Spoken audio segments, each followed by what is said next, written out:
আমাদের চিটাগংয়ে last match কালকে আশা করি যে আমরা আমাদের লাস্ট ম্যাচে যেভাবে আমরা উইন হয়েছি টিমের জন্য, আশা করি সামনের ম্যাচটা আমরা এটা কন্টিনিউ রাখবো এবং অবশ্যই প্রত্যেকটা ম্যাচ অনেক ইম্পর্টেন্ট, কারণ পয়েন্টের খেলা।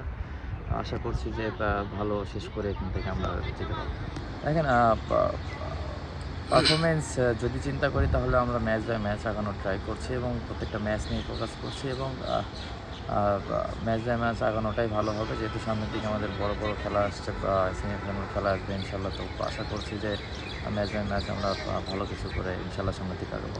ডিফেন্ডিং চ্যাম্পিয়ন আমাদের কাছে তো অবশ্যই আমরা এক্সপেকটেশন অনেক হাই থাকবে। আশা করছি যে আমরা এটা ধরে রাখবো ইনশাল্লাহ এবং আমরা এইভাবে চিন্তা না করে আমরা সকলেই চাচ্ছি যে ম্যাচ বাই ম্যাচ কীভাবে ভালো করা যায়। যেদিন আছে আমাদের সামনে সেদিনের জন্য আমরা ভালো করার চেষ্টা করব।